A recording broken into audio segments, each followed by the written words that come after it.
கண்ணியத்திற்குரிய முஃமினீன்களே, அருமைநாயகம் ஸல்லல்லாஹு அலைஹி வஸல்லம்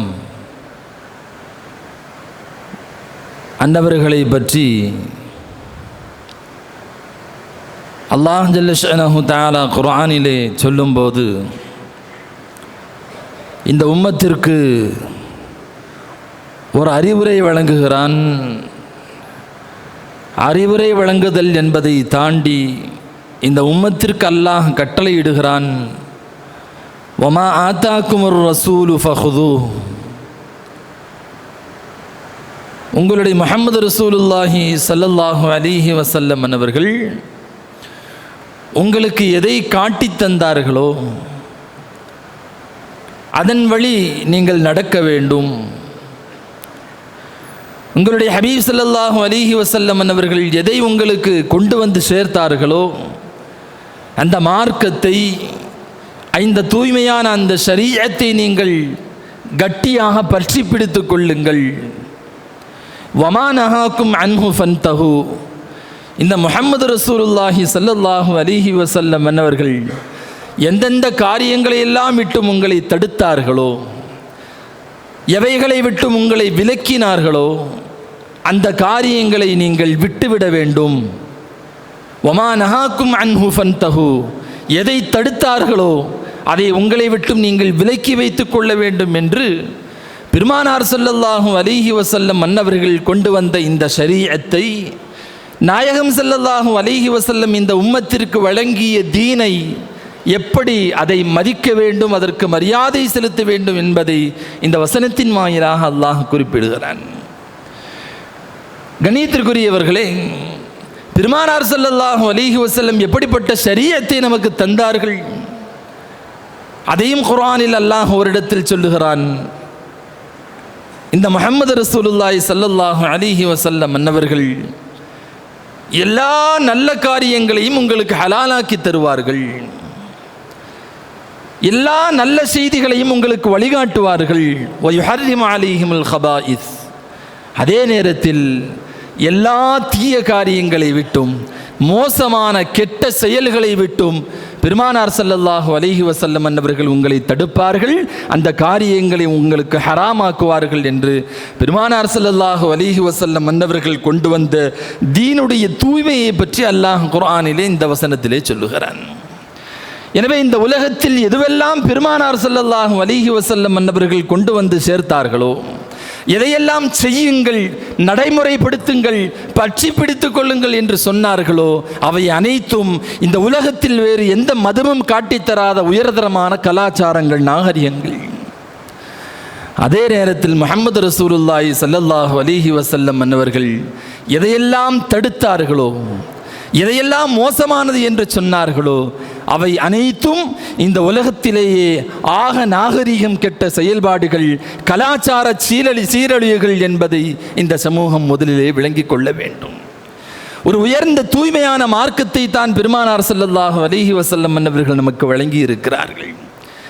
நாம் கொண்டிருக்கக்கூடிய இந்த கலாச்சாரமும், நாம் கொண்டிருக்கக்கூடிய இந்த நம்பிக்கையும், இந்த அழகும் உலகத்தில் வேறு எந்த சமயத்திற்கும் மதத்திற்கும் கொடுக்கப்படவில்லை.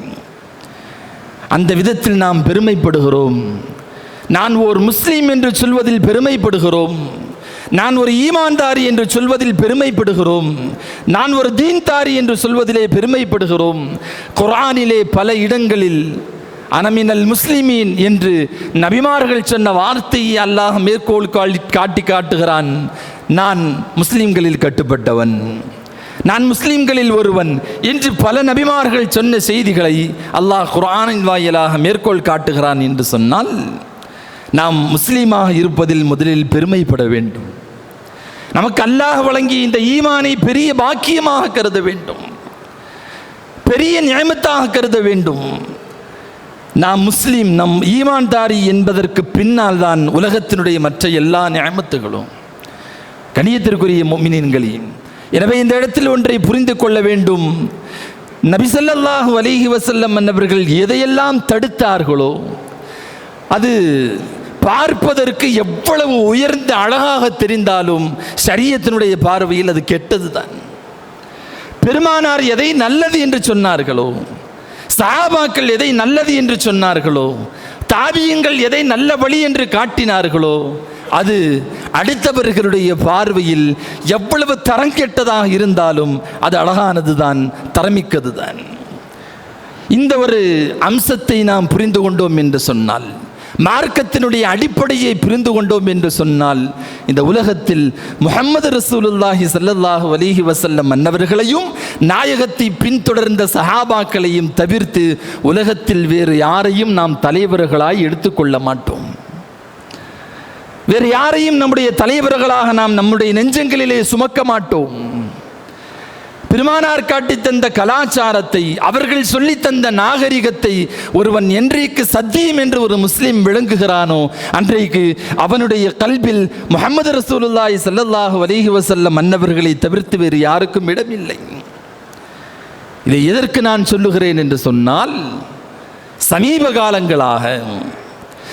காலங்களாக சில நபர்களை தங்களுடைய நல்ல நல்ல இமாம்களை விட மேலாக பெருமானார் யாரை பற்றி பிடித்துக் கொள்ளுங்கள் என்று சொன்னார்களோ, யாருடைய வழிமுறையை நீங்கள் பிடித்து வைத்துக் கொள்ளுங்கள் என்று பெருமானார் கட்டளையிட்டார்களோ, அந்த சஹாபாக்களுக்கு மேலாக எந்த பெருமானார் ஸல்லல்லாஹு அலைஹி வஸல்லம் அன்னவர்கள் நான் சொன்னதை செய்யுங்கள், நான் தடுத்ததை விட்டுவிடுங்கள் என்று உரக்கச் சொன்னார்களோ, அந்த நாயகம் ஸல்லல்லாஹு அலைஹி வஸல்லம் அன்னவர்களை விட ஒருபடி மேலாக அவர்கள் மற்ற தலைவர்களை கொண்டாடுகிற ஒரு மோசமான ஒரு சூழலை சமீப காலங்களாக பார்த்து வருகிறோம். குறிப்பாக இளைஞர்களும் இஸ்லாமிய இளம் பெண்களும் என்பதை நாம் கவனத்திலே கொள்ள வேண்டும். கண்ணியத்திற்குரிய முஃமினீன்களே, சமீப காலங்களாக நாம் தொடர்ந்து இந்த வீடியோக்களை இணையதளங்களின் வாயிலாக பார்க்க முடிகிறது. இஸ்லாமிய இளைஞர்கள், ஒன்றை நான் நினைவுபடுத்துவேன், இது அரசியல் அல்ல, அரசியலை பற்றி நான் பேசவும் இல்லை. ஒருவர் கட்சி ஆரம்பிப்பதும், அந்த கட்சிக்காக வேண்டி வாக்கு சேகரிப்பதும், கட்சிக்காக வேண்டி ஆதரவு தேடுவதும், தன் கட்சிக்காக வேண்டி மக்கள் பலத்தை சேர்ப்பதும் அவரவர்களுடைய தனிப்பட்ட உரிமை. நாம் அதில் தலையிடவும் இல்லை, அதை பற்றி நாம் பேசவும் இல்லை. அரசியலை ஒரு புறம் ஒதுக்கி வைத்துவிட்டு நாம் எந்த ஷரியத்திற்குள், எந்த வட்டத்திற்குள் நாம் வாழ்ந்து கொண்டிருக்கிறோம், எந்த ஷரியத்தை ஈமான் கொண்டு பெருமானாரை நாம் ஏற்றுக்கொண்டிருக்கிறோம் என்பதை அடிப்படையாக வைத்து நான் இந்த இடத்தில் பேச வருகிறேன். நாம் எப்பேற்பட்ட தலைமையை கொண்டவர்கள், எப்பேற்பட்ட வழிகாட்டுதல் இந்த சமூகத்திற்கு தரப்பட்டிருக்கிறது. ஆனால் சமீப காலங்களாக அது கட்சியாக இருக்கலாம், அரசியல் தலைவர்களாக இருக்கலாம், தான் கொண்ட தனி நபர்களுடைய கொள்கைகளாக இருக்கலாம், முஹம்மது ரசூலுல்லாஹி ஸல்லல்லாஹு அலைஹி வஸல்லம் அன்னவர்களை விட அவர்களை மேலாக ஒரு முஸ்லிம் இளைஞன், ஒரு முஸ்லிம் பெண்மணி உயர்த்துகிற சூழலை பார்க்கிற போது நம்முடைய தலைமுறை, இளைய தலைமுறை எதை நோக்கி போய் கொண்டிருக்கிறது என்று நமக்கு பயமாக இருக்கிறது. சர்வசாதாரணமாக சய்யிதுல் அம்பியா பெருமானார் ஸல்லல்லாஹு அலைஹி வஸல்லம் அவர்கள் சொன்னார்கள், உலகத்தில் இருக்கிற எல்லா நபிமார்களுக்கும் நான் தான் தலைவன் என்றார்கள் ஸல்லல்லாஹு அலைஹி வஸல்லம். நான் தான் சய்யிது, சய்யிதுன், நான் தான் தலைவன். நபிமார்களுக்கெல்லாம் நாயகம் ஸல்லல்லாஹு அலைஹி வஸல்லம் அவர்கள் தலைவர்கள் என்று சொன்னால், நம்மை போல சாமானியர்களுக்கு யார் தலைவராக இருக்க முடியும்? இன்னைக்கு தான் ஒரு கட்சியின் மீது அபிமானம் கொண்டிருக்கிறோம் என்பதற்காக வேண்டியோ, அல்லது ஒரு தனிநபர் மீது எனக்கு பிரியம் இருக்கிறது என்பதற்காக வேண்டியோ, தான் கொண்டு வந்த ஷரியத்தை, தான் கொண்டிருக்கிற ஈமானை ரோமத்திற்கு கூட மதிக்காதவர்கள் பெருமானார் ஸல்லல்லாஹு அலைஹி வஸல்லம் மன்னவர்களை விட இவர்களை தலைக்கு மேல் வைத்து கொண்டாடுகிற சூழலை நாம் பார்க்கிறோம். முடிவு நல்லதாக அமையாது என்பதை கவனத்தில் கொள்ள வேண்டும். சக்கராத்தினுடைய சமயத்திலே, கர்கராவுடைய சமயத்திலே ஈமான் கேள்விக்குறியாகும் என்பதை நாம் கவனத்திலே கொள்ள வேண்டும். பொதுவெளியிலே வந்து இன்றைக்கு பெண்மணிகள், இஸ்லாமிய பெண்மணிகள் பேசுகிறார்கள், எனக்கு எல்லாவற்றையும் தாண்டி எனக்கு இவர்தான் தலைவர், இவர்தான் தளபதி. நீங்கள் யாருக்கு வேண்டுமானாலும் நீங்கள் வாக்களிக்கலாம், அதை பற்றி நான் பேச வரவில்லை. நீங்கள் யாரை தலைமையாக கொள்ள வேண்டும், நீங்கள் யாரை ரசிக்க வேண்டும், உங்களுடைய ஸ்டார் யாராக இருக்க முடியும்? எனக்கு என்னுடைய கணவரை காட்டிலும் இவர்தான் பிடித்தமானவர் என்று சில பெண்கள் பேசுவதை நாம் பார்க்கிறோம். அசிங்கமான வேலை, அசிங்கமான வேலை.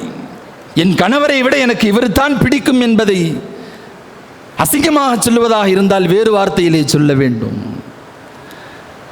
யாராக இருந்துவிட்டு போகட்டும், இன்றைக்கு இஸ்லாமிய பெண்மணிகள் சர்வசாதாரணமாக புர்காக்களை அணிந்து வந்தவர்கள் கொடுக்கக்கூடிய பேட்டிகளை பார்க்கிற போது நான் மீண்டும் நினைவுபடுத்துவேன், இது அரசியல் அல்ல. நீங்கள் யாரையோ நீங்கள் நம்பிவிட்டு போருங்கள், ஆனால் ஷரியத்து என்று வருகிற போது உங்களுடைய வார்த்தைகள், உங்களுடைய நாவுகள் குஃப்ர் சம்பந்தமான வார்த்தைகளை உச்சரிப்பது ஏன்? ஒரு கட்சியில் இருந்துட்டு போங்க, தப்பில்லை. ஒரு தனி நபரை நீங்கள் விரும்புகிறீர்கள், இருந்துவிட்டு போகட்டும், தப்பில்லை. ஆனால் நீங்கள் கொண்டிருக்கிற ஈமானை விட, ஷரியத்தை விட அந்த பிரியம் அதிகமாகிறது என்று சொன்னால், உங்களுடைய வார்த்தைகள் குஃப்ரான வார்த்தைகளை, இறை நிராகரிப்புகளை கொண்டிருக்கக்கூடிய வார்த்தைகளை உச்சரிக்கிறது என்று சொன்னால், இந்த பிரியம் மிகவும் ஆபத்தானது மட்டுமல்ல, ஈமானுக்கு எதிரானது என்பதை நீங்கள் புரிந்து கொள்ள வேண்டும். குறிப்பாக இளைஞர்கள். எத்தனையோ பெண்மணிகளை நாங்கள் பார்க்கிறோம், காணொளிகளின் வாயிலாக, வீடியோக்களின் வாயிலாக வரக்கூடிய ஒவ்வொன்றையும் பார்க்கிற போது புர்காக்குள்ளே ஒளிந்து கொண்டு அவர்கள் தங்களுடைய கல்புகளில் இருக்கிற குஃப்ரான வார்த்தைகளை வெளிப்படுத்துகிறார்கள். நாங்கள் காலையில் இருந்து சாயங்காலம் வரைக்கும் இவரை பார்க்கறதுக்காக வேண்டி நாங்கள் வெயிட் பண்ணிட்டு இருக்கிறோம். அது ஒரு இபாதத்தா? அது யாரை பார்ப்பதற்கு நீங்கள் வெயிட் பண்ணி கொண்டிருக்கிறீர்கள், காத்திருக்கிறீர்கள்? தொழுகைக்காக வேண்டி காத்திருப்பது இபாதத்து என்று சொன்னார்கள் ஸல்லல்லாஹு அலைஹி வஸல்லம் அவர்கள். யாரை பார்க்கறதுக்கு நீங்க காத்திருக்கிறீங்க? ஷரியத்தில் அப்படி ஏதேனும் சொல்லித்தரப்பட்டிருக்கிறதா? உங்களுடைய வாழ்க்கையில் ஒரு சோத்து பருக்கைக்கு கூட உதவாதவர்கள், உபாரமாக இல்லாதவர்களை பார்க்க வேண்டும் என்பதற்காக வேண்டி 5 நேர தொழுகைகளை விட்டு வந்து வீதியிலே இறங்கி நிற்கிறார்கள் இன்றைய பெண்மணிகள். நிற்கிறது மட்டுமில்லை, பேட்டி சர்வசாதாரணமாக பேசுகிறார்கள் பொதுவெளியிலே. எங்கள் குடும்பத்தில் உள்ள எல்லோரும் நாங்கள் இவரைத்தான் இது பண்ணுறோம், பண்ணிட்டு போட்டும், தப்பில்லை. உன்னுடைய லுஹருடைய தொழுகை எங்கே? அசர் தொழுகை எங்கே? மக்ரிபு எங்கே? அவர் என் அருகாமைக்கு வந்தால் அவரை நான் கட்டிப்பிடிப்பேன். ஒரு அந்நிய ஆணை பற்றி ஒரு ஈமான்தாரி சொல்லுகிற வார்த்தையா இது பொதுவெளியிலே? இந்த நேரத்தில் தான் சஹாபி பெண்மணிகளை யோசித்து பார்க்கிறோம். தல்ஹா ரலியல்லாஹு அன்ஹு அவர்கள் ஈமான் இல்லாத சமயத்திலே இஸ்லாத்தை ஏற்றுக்கொள்வதற்கு முன்னால் ஒரு சஹாபி பெண்மணியிடத்திலே திருமணம் செய்து கொள்வதற்காக வேண்டி தூது அனுப்புகிறார்கள். உன்னை கல்யாணம் பண்ணிக்கிறேன்னு நான் ஆசைப்படுறேன். நல்ல பொருளாதார பின்பலம் கொண்டவர் தல்ஹா ரலியல்லாஹு அன்ஹு, நல்ல செல்வாக்குடையவர், சமூகத்தில் அந்தஸ்துடையவர், எல்லாம் இருந்துச்சு. அந்த பெண்மணி நினைச்சிருந்தா ஒரு நல்ல சுகபோகமான வாழ்க்கைக்கு அவர்கள் ஒத்துக்கொண்டிருக்கலாம். ஆனால் அந்த பெண்மணி சொன்ன வார்த்தை, உங்கள் கல்வில ஈமான் இல்லை, அதனால் என்னால் உங்களை திருமணம் செய்து கொள்ள முடியாது. இனிமேல் திருமணம் என்கிற பேச்சை எடுத்துக்கொண்டு என் வீட்டு வாசலை மிதித்து விட வேண்டாம் என்கிற அந்த வார்த்தையை உதித்த பெண்மணிகளை இந்த தருணத்திலே நாம் நினைத்து பார்க்கிறோம். தன்னுடைய மர்மஸ்தானத்திலே இந்த மார்க்கத்திற்காக வேண்டி அம்பை ஏந்தி கொண்டு துடிதுடித்து போனார்களே சுமையா ரலியல்லாஹு அன்ஹு அவர்கள். காலையில இருந்து சாயங்காலம் வரைக்கும் வெயிலில் வேகிறாங்க. என்னன்னு கேட்டால், இன்னால பார்க்கணும், அவரை பார்த்துட்டோம்னு சொன்னா என்னுடைய வாழ்க்கையில் அது ஒரு பெரிய லட்சியம். அவரை பார்த்துட்டேன்னு சொன்னா அதுதான் என்னுடைய வாழ்க்கையினுடைய இலக்கு, நேர சொர்க்கத்துக்கு போயிடலாம். எவ்வளவு அசிங்கமான ஒரு வார்த்தை! வீட்டில் அமர்ந்து கொண்டு உங்களுடைய பெற்றோர்களை பாருங்கள், ஒரு உம்ரா செய்த நன்மை உண்டு என்றார்கள் ஸல்லல்லாஹு அலைஹி வஸல்லம் அவர்கள். குர்ஆனை சும்மா விரித்து பாருங்கள், ஓத தெரியாவிட்டாலும் அதற்கு நன்மை இருக்கிறது என்று சொல்லுகிறது மார்க்கம். யாருக்காக காத்து கிடக்கிறீர்கள்?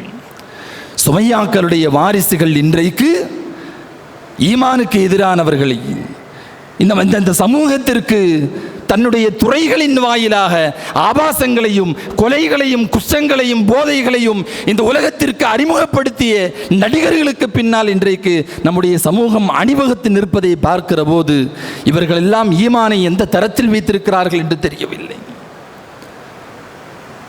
நீங்கள் பார்த்திருப்பீர்கள், ஒரு பெண்மணி புர்கா போட்டுக்கிட்டு தியேட்டர் வாசலிலே நின்று கொண்டு பேட்டி கொடுக்கிறாள்.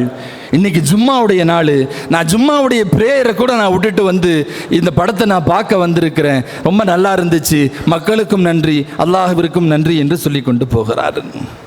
இன்னைக்கு ஜும்மாவுடைய நாள், அந்த பிரேயரை கூட நான் விட்டுட்டு எங்கே வந்திருக்கிறேன்? இதை பார்ப்பதற்கு நான் வந்திருக்கிறேன். சில பெண்மணிகள், நான் வாய்ப்பு இருந்தால் அவரை திருமணம் கூட நான் செய்து கொள்வேன், இதெல்லாம் யாரோ சொல்றதல்ல, நம்ம வீட்டு பிள்ளைங்க சொல்றாங்க, நம்ம வீட்டு பிள்ளைகள் சொல்லுகிறார்கள். நேற்று ஒரு காணொளியை பார்க்க முடிந்தது. எங்களுக்கு அவர்தான் அடுத்து வர வேண்டும், ஆட்சிக்கு வர வேண்டும், அதுவெல்லாம் உங்களுடைய தனிப்பட்ட விருப்பம். ஆனால் அதற்கு பின்னால் அந்த பெண்மணி சொன்ன வார்த்தை தான் அபத்தமானது. ஏனென்று சொன்னால், எங்களுக்கு ஒன்றுன்னு சொன்னால் அவரால் தாங்கிக் கொள்ள முடியாது. எங்களுக்கு ஒரு கஷ்டம் ஏற்பட்டுச்சுன்னு சொன்னால் எங்களுடைய தளபதியால் தாங்கிக் கொள்ள முடியாது. அல்லாஹ் குர்ஆன்ல சொல்றான், லகத் ஜாஅக்கும் ரசூலும் மின் அன்ஃபுசிக்கும் அஸீஸுன் அலைஹி மா அனித்தும் ஹரீஸுன் அலைக்கும் பில் முஃமினீன ரഊஃபுர் ரஹீம். எனதருமை சமுதாயமே, முஸ்லீம் சமூகமே, உங்களுக்கு ஒரு சின்ன கஷ்டம்னு சொன்னா இந்த முஹம்மது ரசூலுல்லாஹி ஸல்லல்லாஹு அலைஹி வஸல்லம் அவர்கள் துடிதுடித்து போவார்கள். குர்ஆன் சொல்லுது, அல்லாஹ் சொல்றான். ஓன் கஷ்டத்தில் பங்கு பெற்றவர்கள் பெருமானார் ஸல்லல்லாஹு அலைஹி வஸல்லம் அவர்கள்.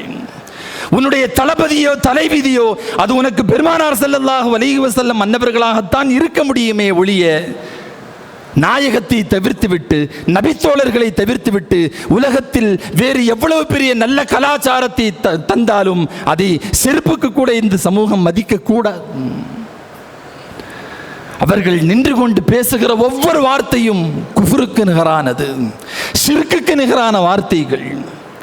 நான் இது வெறும் தனிப்பட்ட நபரை குறித்து சொல்லவில்லை. நீங்கள் எந்த கட்சியை சார்ந்தவர்களாக இருந்தாலும் சரி, நீ முஸ்லிம்னு சொன்னா உன்னுடைய வாழ்க்கை அந்த வட்டத்திற்குள் தான் இருக்க வேண்டும், உன் வார்த்தைகள் அந்த வட்டத்திற்குள் தான் இருக்க வேண்டும். நீ கட்சிக்கு எவ்வளவு அபிமானம் உள்ளவனாக இருந்தாலும் சரி, உன்னுடைய ஷரியத்தினுடைய வட்டத்தை தார்ந்து எந்த வார்த்தைகளையும் பேசுவதற்கோ முன்மொழிவதற்கோ அதற்கான அனுமதி இந்த மார்க்கத்தில் நமக்கு கொடுக்கப்படவில்லை. கடந்த காலங்களில் இதை நாம் கேள்விப்பட்டிருக்கிறோம். நாங்கள் அல்லாஹ் ரசூலுக்கு பின்னால் இன்னாரத்தான் நாங்கள் மனசில் வச்சிருக்கிறோன்னு ஒருத்தர் பேசினார். பொதுவாக சொல்லுகிறேன், அல்லாஹ் ரசூலுக்கு பின்னால் நாங்கள் இன்னால தான் எங்களுடைய கல்பில் வைத்திருக்கிறோம் என்று பேசினார்கள் கட்சியினுடைய தலைமை. அல்லாஹ் ரசூலுக்கு பின்னால் நாம் கல்பில் வைக்க வேண்டிய ஆள் யாருங்க? இல்லை, ஆள் யார் தெரியாமல் கேட்குறேன். சஹாபாக்களை வையுங்கள், தாபியீன்களை வையுங்கள். இன்றைக்கு தொப்பியும் தாடியுமாக கலிமாவை சொல்லிக் கொண்டிருக்கக்கூடிய பாக்கியம் நமக்கு கிடைத்திருக்கிறது என்று சொன்னால், தங்களுடைய சொந்தத்தை, தங்களுடைய குடும்பத்தை, தங்களுடைய பொருளாதாரத்தை எல்லாவற்றையும் இழந்து கொண்டு இந்த சமூகத்தின் பாதுகாக்கப்படுவதற்காக வேண்டி போர்க்களத்தில் நின்றார்களே, அந்த சஹாபாக்களை தூக்கி எறிந்து விட்டு யாரையும் உங்களுடைய கல்விலை வைக்கப் போகிறீர்கள்?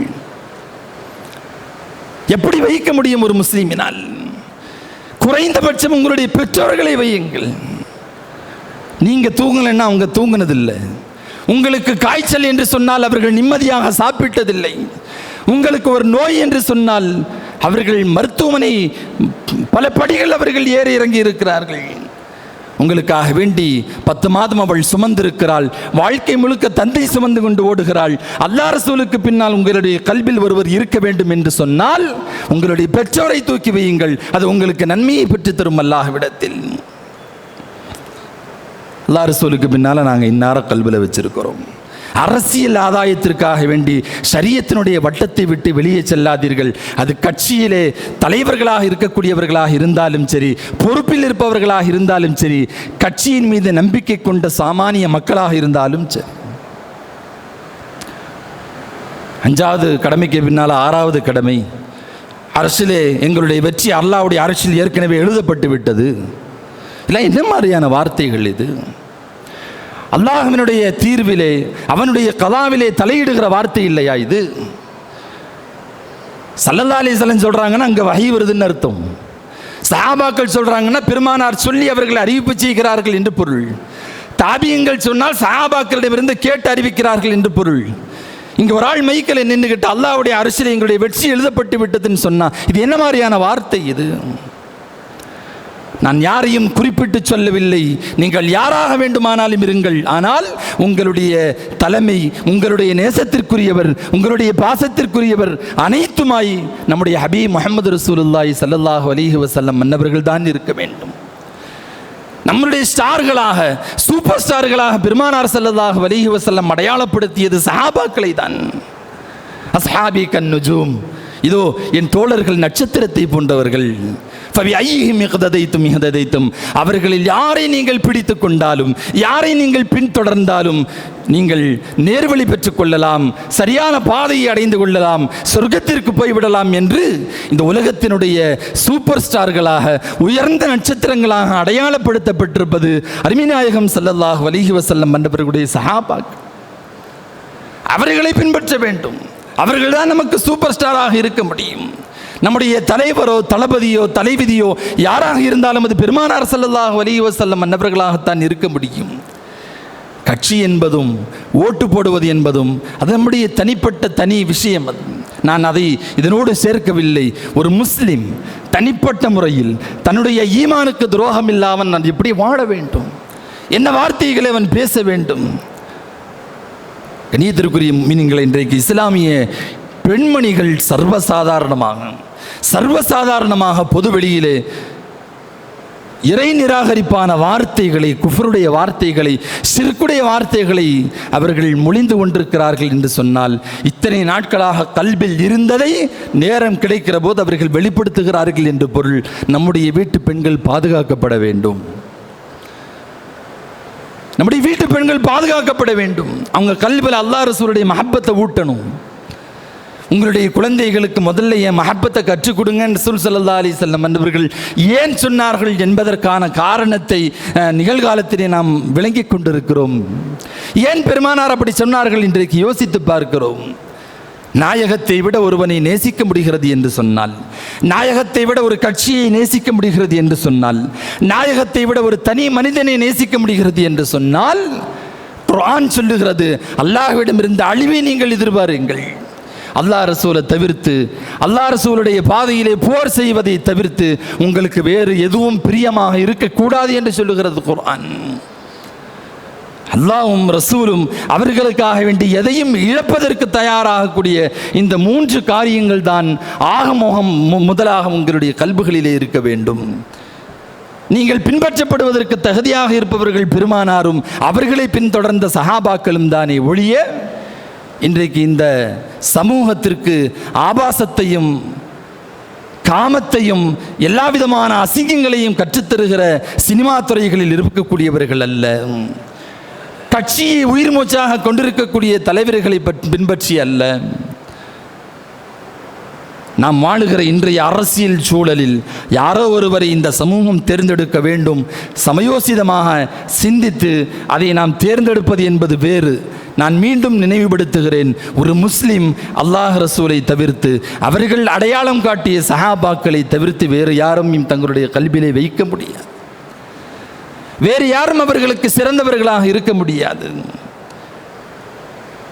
சிஏஏவுக்கும் என்ஆர்சிக்கும் வீடுகளுக்குள்ளே ஒளிந்து கொண்ட ஏராளமான புர்காக்கள் இன்றைக்கும் ஒன்றுக்கும் ஆகாதவர்களுக்காக வேண்டி வெளியிலே வருகிறார்கள் என்று சொன்னால் இந்த சமூகம் எங்கே போய் கொண்டிருக்கிறது? அவர்கள் தங்களுடைய பிள்ளைகளுக்கு எதை கற்றுத்தருவார்கள்? சில பேர் குழந்தையை தூக்கிட்டு போய் நிற்கிறாங்க. அல்லாஹ், வேகாத வெயில்ல குழந்தையை தூக்கி கொண்டு நிற்கிறார்கள். நாங்கள் காலையிலே வந்துட்டோம், குழந்தைகளோட காலையிலேருந்து இங்கே தான் நாங்கள் வெயிட் பண்ணிக்கிட்டு இருக்கிறோம். இபாதத்தா அது? ஏதாவது சவாப் உண்டா அதற்கு? ஒரு அந்நிய ஆணை பார்ப்பது ஹராம், தடை செய்யப்பட்டிருக்கிறது என்று சொன்ன மார்க்கத்தில் அவர்களை பார்ப்பதை விரும்புவதையும், அதாவது போய் தொலையிட்டும் என்று விட்டுவிடலாம், அதற்கு பின்னால் அவர்கள் உதிரிக்கக்கூடிய வார்த்தைகள் குஃப்ருக்கு சமமானது. ஒரு சஹாபி பெண்மணி ரசூலுல்லாஹி ஸல்லல்லாஹு அலைஹி வஸல்லம்ட்ட போர்க்களத்திற்காக சஹாபாக்கள் புறப்பட்டு கொண்டிருக்கும் போது ஒரு சஹாபி பெண்மணி வந்தாங்க. யா ரசூலுல்லாஹ், நானும் போர்க்களத்தில் கலந்துக்கிறேனே. ஸல்லல்லாஹு அலைஹி வஸல்லம் சொன்னாங்க, இல்லை, பெண்மணிகளை அனுமதிக்க முடியாது, வேண்டாம். இல்லை யா ரசூலுல்லாஹ், ஏதாவது ஒரு வாய்ப்பு. பெருமானார் அனுமதிக்கவே இல்லை. கடைசி அந்த பெண்மணி என்ன செஞ்சாங்க தெரியுமா? வரலாறு சொல்லுகிறது, தன்னுடைய கை குழந்தையை எடுத்து ரசூலுல்லாஹ்ட்ட கொடுத்து, யா ரசூலுல்லாஹ், இந்த குழந்தையை வேணா வச்சுக்கோங்க, உங்களை நோக்கி வருகிற அம்புகளை என் குழந்தையை கேடயமாக பயன்படுத்தி நீங்கள் தடுத்துக் கொள்ளுங்கள். இப்பேற்பட்ட வார்த்தை அது. என் குழந்தையை உங்க மேல வரக்கூடிய அம்புகளை இந்த குழந்தையை வைத்து நீங்கள் தடுத்துக் கொள்ளுங்கள், கேடயமாக பயன்படுத்திக் கொள்ளுங்கள் என்று 10 மாதம் சுமந்த குழந்தையின் மீது அதீத அன்பு வைத்திருக்கக்கூடிய ஒரு தாய் நாயகம் ஸல்லல்லாஹு அலைஹி வஸல்லம் மன்னவர்களுக்காக, தான் கொண்ட ஈமானுக்காக, அல்லாஹ் ரசூலுக்காக வேண்டி குழந்தையை எந்த தளத்தில் கொண்டு வந்து தியாகம் செய்தார்கள். இன்றைக்கு நம் வீட்டு பெண்மணிகள் எந்த தளத்திற்கு குழந்தையை தூக்கி கொண்டு வருகிறார்கள். கணியத்திற்குரிய முஃமினீன்களே, ஒரே ஒரு செய்தியை சொல்லி நான் நிறைவுக்கு வருவேன். பெற்றோர்கள் தங்களுடைய குழந்தைகளுக்கு சரியான மார்க்கத்தை கற்றுக் கொடுக்க வேண்டிய கட்டாயத்தில் நாம் இருக்கிறோம். குழந்தை பருவத்திலேயே பெருமானாரின் மீது, அல்லாஹ் ரசூலின் மீது உறுதியான ஈமானை நீங்கள் ஊட்டிவிடுங்கள் என்று திரும்ப திரும்ப நாம் புலம்புவதற்கான காரணம் இதுதான். அவர்கள் வளர்கிற போது இப்படி ஒரு நிலைக்கு வந்து நிற்பார்கள். அவர்களுக்கு பின்னால் அவர்களுடைய சந்ததிகளே அடியோடு பெருமானாரை மறந்து யாரையோ நோக்கி ஓடிக்கொண்டிருக்கும். இன்றைக்கு இப்படி பேசுகிற பெண்மணிகள் எல்லாம் தங்களுடைய குழந்தைகளை எப்படி வளர்ப்பார்கள்? யாரை சொல்லிக் கொடுத்து வளர்ப்பார்கள்? அதனால் பெற்றோர்களுடைய கடமை, நம்முடைய வீடுகளிலேயும் இப்படி அடுத்தவர்களை தங்களுடைய கல்விலே சுமந்து கொண்டிருக்கக்கூடிய பெண்மணிகள் உண்டு. நான் பலமுறை இந்த மிம்பரில் சொல்லியிருக்கிறேன், என் புள்ள நல்ல புள்ள, என் பையன் நல்ல பையன், அவெல்லாம் அந்த தப்பு பண்ண மாட்டாங்கிற அதீத நம்பிக்கையில் நீங்கள் இருந்து ஒரு கட்டத்தில் நீங்கள் ஏமாந்து விடாதீர்கள். ஏன்னா நம்முடைய குழந்தைகளை குற்றம் சொல்வதை விட காலத்தை குற்றம் சொல்ல வேண்டியது இருக்கிறது. எல்லா விதமான அசிங்கங்களும் ஆபாசங்களும் ஈமானுக்கு எதிரான எல்லா காரியங்களும் இன்றைக்கு சமூகத்தில் ஒவ்வொரு தனி மனிதரையும் சூழ்ந்திருக்கிற இந்த சமயத்தில் நம்முடைய குழந்தைகளின் மீது சந்தேகப்படுவது ஒரு பெற்றோரின் மீது கடமையாகிவிட்டது. கண்காணிக்க வேண்டிய கட்டாயத்தில் இருக்கிறோம். அல்லாஹ் ரசூலுடைய மஹப்பத்தை, ஈமானை இன்னமும் வீரியமாய் அவருடைய கல்விலே கொண்டு சேர்க்க வேண்டிய கடமையில் நாம் இருக்கிறோம். கணியத்திற்குரிய முஃமினீன்களே, அதனால் நாம் ஒன்றை புரிந்து கொள்ள வேண்டும். அல்லாஹ்வும் ரசூலும் எதை அழகென்று சொல்கிறார்களோ அதுதான் எல்லா காலத்திலேயும் அழகாயிருக்க முடியும், நல்ல கலாச்சாரமாய் இருக்க முடியும். அதை தாண்டி எவன் எந்த ஸ்டைலை கொண்டு வந்தாலும் சரி, எந்த கலாச்சாரத்தை அறிமுகப்படுத்தினாலும் அதை செருப்புக்கு கூட ஒரு முஸ்லிம் மதிக்க முடியாது, மதிக்கக்கூடாது. நம்முடைய கல்விகளில் மற்ற எல்லோரை காட்டிலும் நாம் வாழுகிற இந்த உலகத்தில், இந்த நாட்டில், இந்த மாநிலத்தில் ஒரு நபரை ஆட்சிக்காக வேண்டி தேர்ந்தெடுக்கக்கூடிய சூழல் வருகிற போது சில நபர்களை நாம் பார்த்து ரம்பத்தை விட கத்தி பரவாயில்லை என்று கத்தியை நாம் தேர்ந்தெடுக்கிறோம். அது நம்முடைய கடமை, வேறு வழியில்லை, தேர்ந்தெடுத்துத்தான் ஆக வேண்டும். பெருமானார் ஸல்லல்லாஹு அலைஹி வஸல்லம் காலத்தில் இருந்த ஹலீஃபாக்களுடைய ஆட்சி அல்ல இன்றைக்கு, உத்தமர்களுடைய ஆட்சி அல்ல இன்றைக்கு இருக்கக்கூடிய சூழலில் 2 நபர்களில் யாரோ ஒருவரை, பரவாயில்லாதவரை தேர்ந்தெடுக்க வேண்டிய கட்டாயத்தில் நாம் இருக்கிறோம். அது வேறு. ஆனால் ஈமான்தாரி என்று வருகிற போது, அல்லாஹ்வையும் ரசூலையும் ஏற்றுக்கொண்ட முஸ்லீம் என்று வருகிற போது நாம் அந்த வட்டத்திற்குள் நின்று இந்த கடமைகளை நாம் நிறைவேற்றிக் கொள்ள வேண்டும், உலகத்திற்கான காரியங்களை நிறைவேற்றிக் கொள்ள வேண்டுமே ஒழிய ஈமானுக்கு பாதகமான, ஈமானுக்கு முரணான, ஈமானுக்கு உலை வைக்கக்கூடிய எந்த கட்சியும் எந்த தலைவனும் நமக்கு பெரிதல்ல என்பதை நாம் நினைவில் கொள்ள வேண்டும். ரப்பு சுப்ஹானஹு தஆலா அவனுடைய மார்க்கத்தை அறிந்து பெருமானார் ஸல்லல்லாஹு அலைஹி வஸல்லம் மன்னவர்களை உயிருக்குயிராய் நேசிக்கிற சமூகமாக இந்த சமூகத்தை ஆக்கியருள்வானாக. வாஹிரு தஅவானா அல்ஹம்துலில்லாஹி ரப்பில் ஆலமீன்.